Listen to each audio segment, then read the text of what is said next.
Well, it's now June the 1st, officially the first day of summer.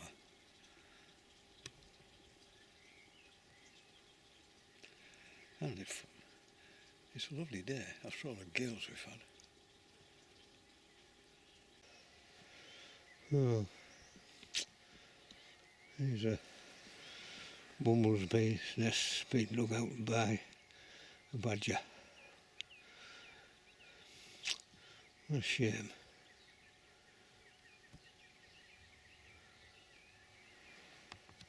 There's another one. Blighters. But I suppose we have to be thankful that we have badgers about. I just wish they'd leave the bumblebee's nests alone. Well, that new lime tree is coming on a treat. Well, all the trees are in full leaf now. Or almost all of them. They're putting in a tremendous amount of growth this year. There's some of those maples over there. They must be 30 feet high. This is one of the red oaks. They never seem to do very well, but this year they're all putting on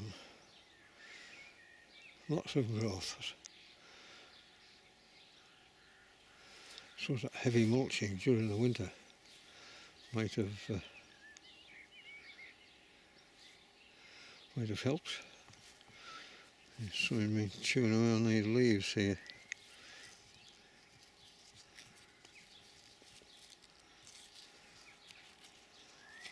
See there just how much growth this has put on from there.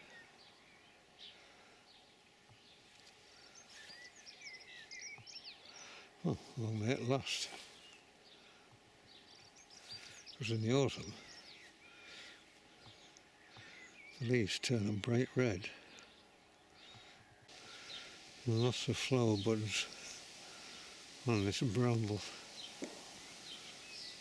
There'll be lots of brambles come the autumn. And the new foliage on this miniature conifer spruce, miniature spruce, is beginning to be crowded in by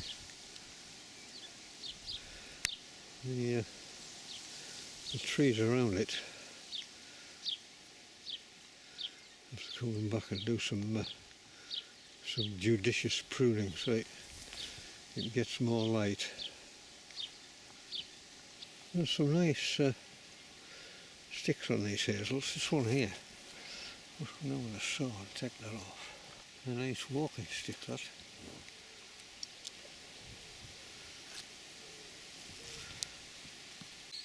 The honeysuckle's beginning to appear. I do like it. Wonderful scent in the evenings. All the lilac flowers have died off. They just hang like rust.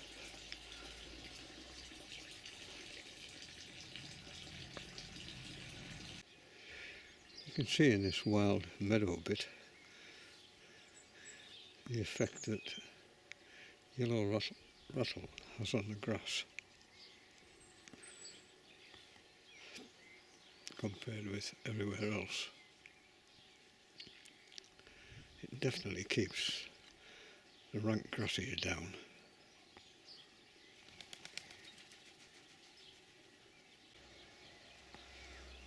Nice walk all the way down there through the hazel.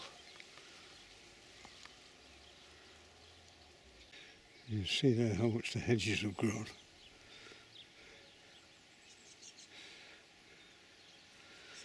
We're going to need a haircut very shortly. The sun shining through the purple hazel foliage.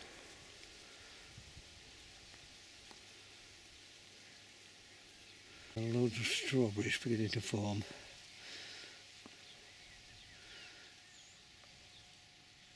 The asparagus, about 6 feet tall now, some of it.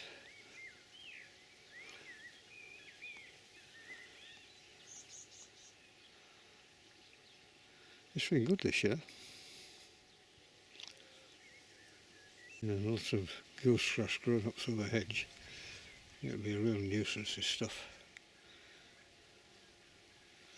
Fortunately, it's quite easy to remove.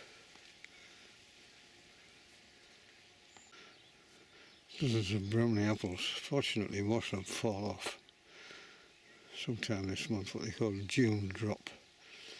And then once they've fallen off, if I need any further thinning, I can do that myself. I was thinking about putting the moth trap out, but the wind is from the northeast and it's blowing cold. And the yellow iris is in flower, a little flag. You really have to keep this under control.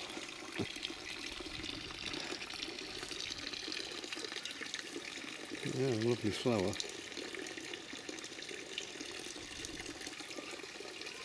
They don't last long.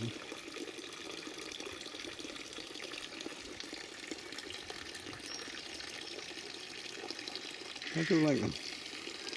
Let's see, herb sage. It's been here for years. I very rarely use it. It's quite a powerful, a bit like rosemary. A powerful thing. The climbing beans have all come up, except one for some reason. Don't know why. I don't know what's happened with Boston ivy this year. The leaves are enormous.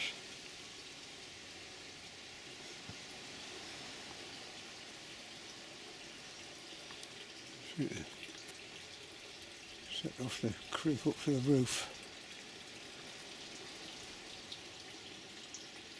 The size of that leaf. And they're all like that. It'd be a wonderful display in the autumn. Well, it's been a really windy couple of days, so I just had to adjust this rope on the asparagus. Stop them blowing down. Otherwise it'll cover all this bit of garden. But yeah, solace in there for me. Climbing beans. I don't want to put them out now. I get absolutely hammered by the wind. And I've just dug this over and sown it with some flower seeds. Just a bit of colour in the garden. That's it there. Mixed, quick and easy. That's what I like. Yeah, we'll see what comes of it. Just keep the weeds off, that's the problem. Speaking of problems, we have one here on this brownie apple. This bit I've obviously missed when I've been spraying it. All the leaves are curled up. And when you uncurl them, that's the problem.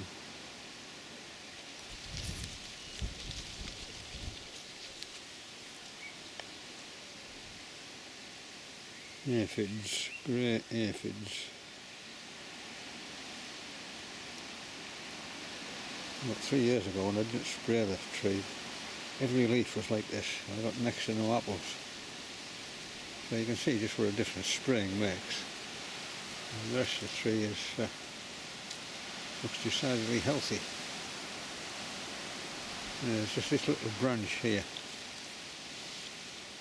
I'm just going to secateurs and cut that off before these aphids spread everywhere. Well, I'm amazed this tree's put on more growth than I thought. I thought this would be its final year, but it's nice. A fair amount of growth on it there yet. But I don't think it's going to recover from this ash dieback. I'm always interested in what's in the garden. Big things, you can just put a trail camera out and just leave it. badgers and foxes and cats and pigeons. And, well, I haven't seen a hedgehog this year, which is a bit sad. But other things like reptiles or amphibians or small mammals, it's very difficult. But one way of doing it is this. This is just a piece of corrugated steel sheeting. You just lie it on the ground and just leave it. Of course everything dies underneath, all the vegetation dies underneath, but it provides a sort of nice cosy place for small beasties to hang around underneath. And you can get this easily. I mean, I just went to my local recycling yard and the chap in there was really obliging, climbed over a great mountain of scrap to get a sheet of a corrugated sheet, and then very kindly cut it up into 4 pieces so it would fit into the car, which was very good of him. Anyway, I just put these down yesterday, so it'll be a while before you get any signs of anything underneath, and there are 4 of them in different parts of the garden. So I'd be interested to see what we've got. Might even have a snake, although I very much doubt it. There's another piece. Well, some of these strawberries growing in the woodland. Normally the badger gets these. It obviously hasn't been yet. Well, that's them. They're much bigger than a wild strawberry. But they're very much smaller than the ones on the strawberry bed. And they do like growing amongst long grass, which means of course you have to search for them. And normally you might get 2 balls of these in a year, but they are much sweeter than the ones you buy in the shops. Well, in spite of all the mulching, this condition has returned to this red oak. It's not as bad as previously, but every single leaf is affected with it, and I suspect it will just continue to get worse and worse.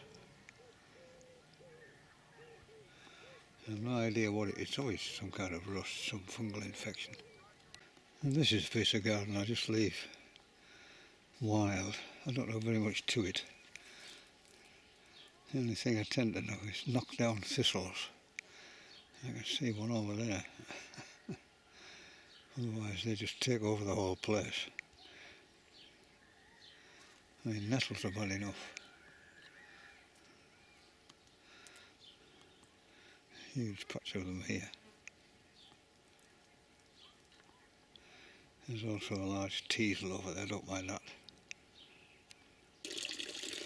I'll just come and have a dip in this pond, see what there is.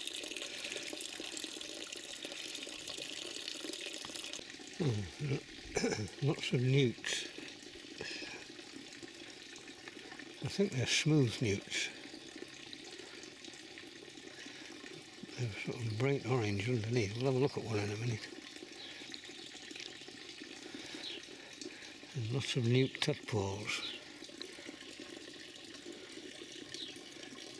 Up close it, you can see their gills, which the adults don't have. See them there, sticking out the side. I'll see if I can catch one of these. Let's have a look underneath it.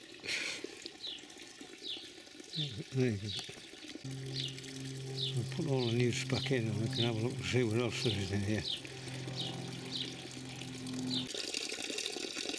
You can see lots of flatworms grazing here on the top of the little fountain. Looks like a bird bathy bit.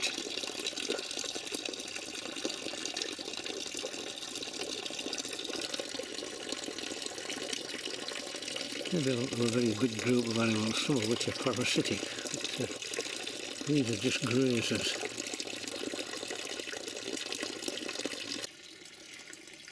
When you have batches of plums like this, you've got to thin them out.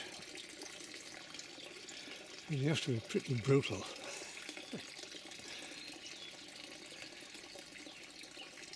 So any with a blemish I take out, any which are doubles, in other words two growing from the same stem, I take out. So I'll probably remove 3/4 of them. Well, I've done what I can reach from the ground. Need to get the step ladders out. This clement is sort of one of the Jackmanite type. Puts on an amazing display every year.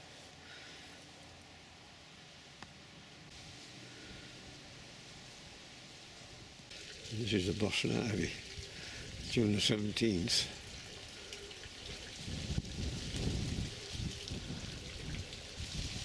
I've never seen it quite so vigorous. It's been on this house for 25 years.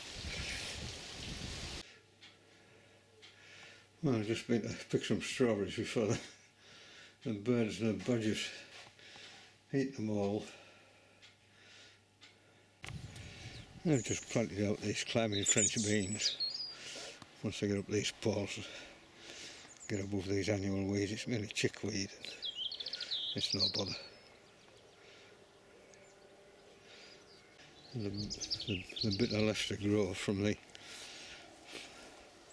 planting all those flowers last year to see what would germinate this year, and it seems to be marigolds. There's not a lot else. Well, it's that time of year. Making strawberry jam today. Strawberries all ready for simmering away. Just need weighing now, so I know how much sugar I'm going to need. Well, there we are, 5 pounds 7 ounces of strawberries, 5 pounds of sugar, and the juice of 6 lemons. I'll put the strawberries and the lemon juice in, and then just simmer gently until the fruit is soft. There are a dozen jars there which need sterilising, so I just stick them in the oven. 120, 140 or thereabouts. Well, the fruit is now soft, so I just add the sugar a bit at a time, making sure it's well dissolved. Otherwise you just burn it on the bottom of the pan, end up with a toffee taste. And just bring it up to a rolling boil and keep checking until you get a set. It might take 10 minutes. You just have to be careful. It's not the sort of thing you walk away from. Otherwise it'll boil over, and what a mess that is. It's a patience game. Well, I managed to get 11 pounds of strawberry jam. The thing about these jams made out of berries, like strawberries and raspberries and blueberries and blackberries, is getting the blooming stuff to set. After much messing about with lemon juice and sour apples and goodness knows what over the years, I've always found this stuff works really well. Even more, it has a recipe on the side which works a treat. Bees on the brambles. Honeybee here, very light. He's not bothered by that bumblebee.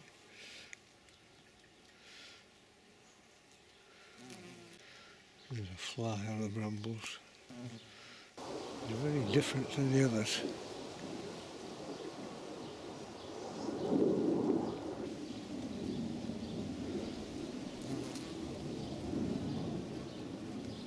Little tiny thing there.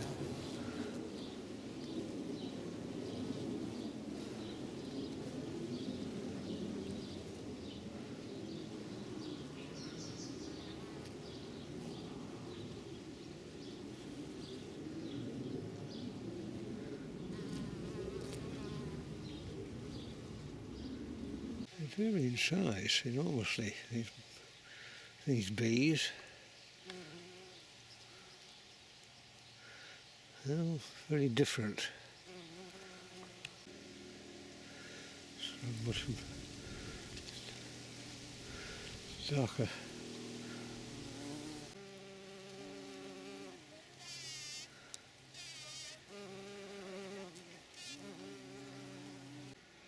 You can see how vigorous this bramble is.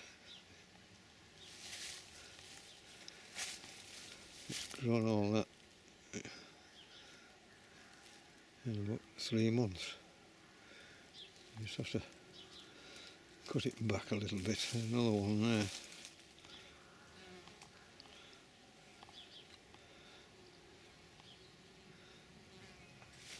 There's several more coming over there.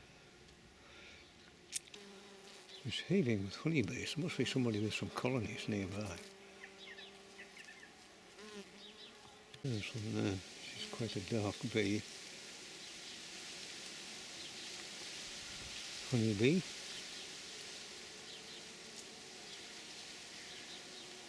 A more stripy bee. Later. Some of the butterfly bees are really small. Pollen is grey. Bramble pollen. See the grey pollen baskets on its back legs there. Yeah, there's another little one. Yeah. Nuts are beginning to develop. Well, it's June the 21st, the longest day of the year. It's hedge cutting time. And the hedges this year have just put on an enormous amount of growth. So it's time for a haircut. So I've just had a break here, halfway down this hedge. Well, there's that little length done. Just the one side. The inside is doing and all those cuttings there to look up to the top of the garden. They're set on fire. I've just taken out some of this dead ash. Well, I'm just going to rummage through the strawberry patch. The blackbirds have left me these. I'll just sprinkle some sugar on and leave them to soak for till later. Just pour a double cream over the top of it. Really indulgent, but probably bad for your arteries. There's a bee on the asparagus. That bright orange pollen it's got.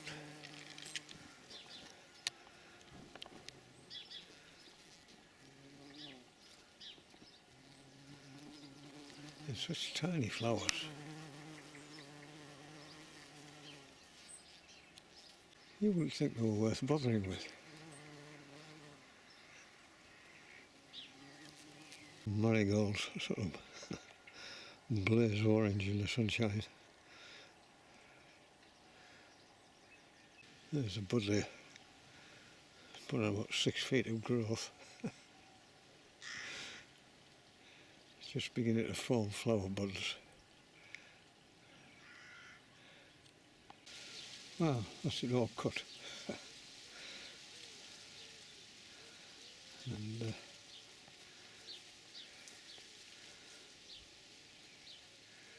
it all looks a lot better now. You know, have to go through the whole procedure again in October. But that's a big job because all the yew hedges and the beech hedge, they all need cutting, as well as this hawthorn.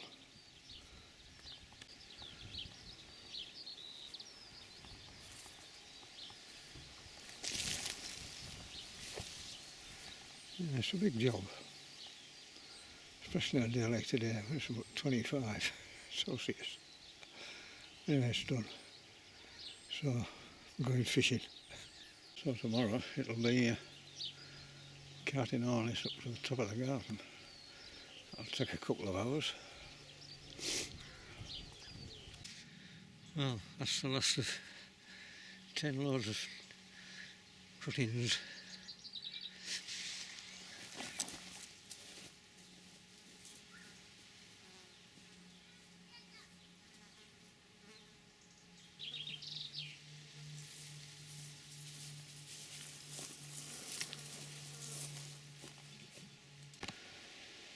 So this is where it all ends up, ready to set fire together with these old panels.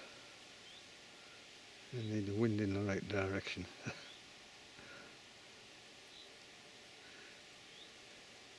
It's amazing how much these hedges produce in, what, 10 weeks? No, 10 weeks they'll produce the same again. We'll all have to start all over again. Hedges are lovely things to have in your garden. They're far better than a fence. Brick wall, if you can afford such a thing. But they do take a lot of hard work. Especially if you let them get away, you know, if you don't keep on top of them, then it becomes a monster of a job involving step ladders and maybe even a chainsaw at the end of the day. Anyway, it's done now. It's 4 o'clock. It's absolutely stinking hot. I would think out in the sun here, you're looking at 35, probably 28 in the shade. So, cup of tea time. This goat's beard, it goes berserk in the garden.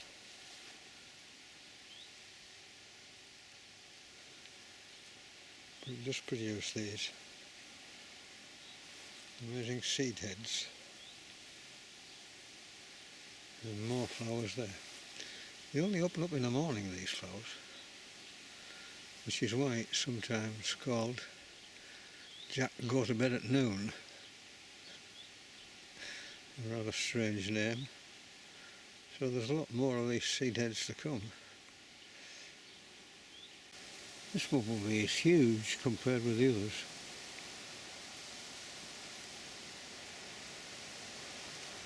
It's a really big thing. The yellow rattle are beginning to release their seeds. Also get an envelope, collect them in, keep them in a paper bag. Don't keep them in a polythene bag, they just go mouldy. And then I'll spread them over the areas without yellow rattle, see if I can get on top of this grass. You can see there, it's all blowing flat, this Yorkshire fog. Really need to get rid of it. And as you can see there, yellow rattle is the way to go. Another Bramley apple, far too many apples. So I've reduced them all to singles. There's the odd double there, growing well. I've taken off the weakest and just left the best apple of the bunch. Just strewn all over the floor now to rake them up. They look like they're going to be very good. But we do desperately need some rain. Zillions of Livingston daisies. They've grown a little bit, I'll just plant them out in. I'll just plant them out in little bunches. I don't know what these things are. But, again, I'll do the same with them, and there's some more Livingston daisies there. Oh, that's the flower bit. More flowers have appeared. I thought it was just going to be marigolds, but it isn't.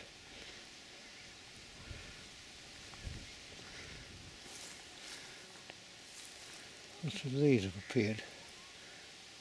Pink.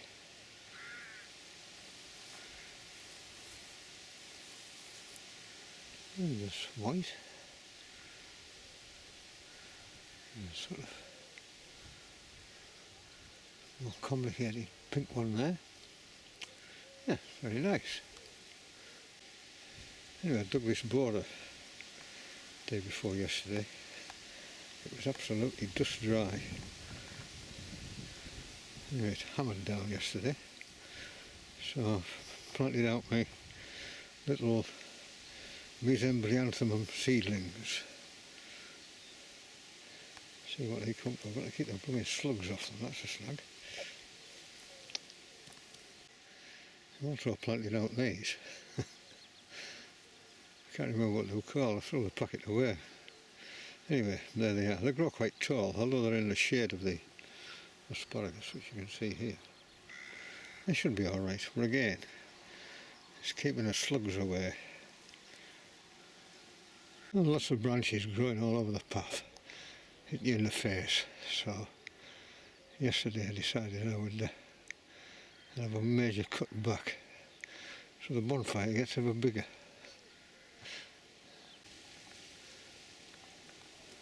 There's a butterfly, it's called a ringlet. It's gone. When I cut the lawn, I left this bit. It's produces a bird's foot trefoil flower, which the bees love, and it's just coming through now, and I don't want to chop it off. There's a little bit of white clover in there as well, which the bees like. Oh, the lavender's out, a wonderful scent. It should be pruned quite hard. Last year I forgot, so it's a little bit spindly.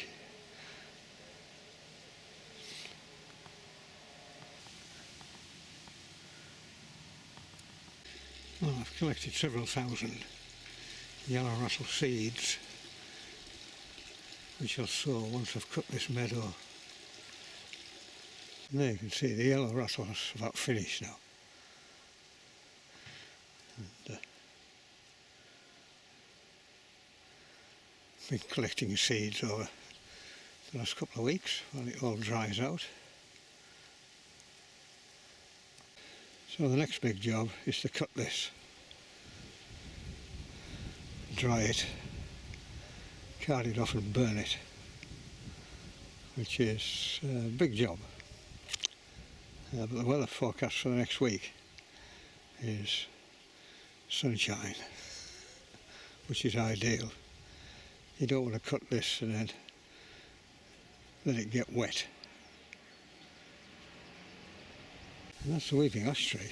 It's doing really well considering it's under attack from ash dieback fungus. Maybe it'll recover. Every year it tends to be putting on more growth. And I can't see any sign of dieback on the new growth. And it's just a view from the other side. All the new growth seems remarkably healthy. Maybe that's just an interim. Maybe later it'll all begin to die off. But yeah, you have to remain optimistic. Yeah, lots of Braeburn apples.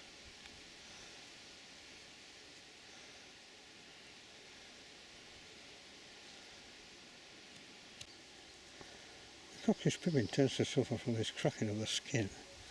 In some years it's been really bad, but this year this is the only one I can find. Hopefully if I take it off there won't be any more.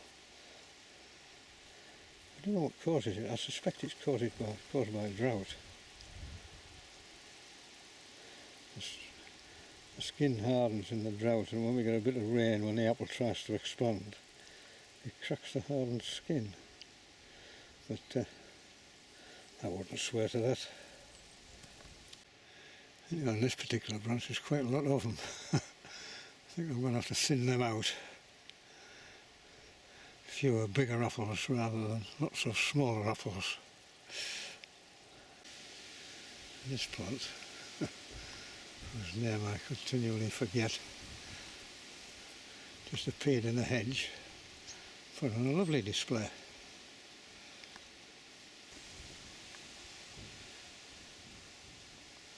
Yes, I really like it. Well, there we are. That's where we are with the garden, and this being the first week in July. And it's just a case of everything growing now. Anyway, on this wonderful day,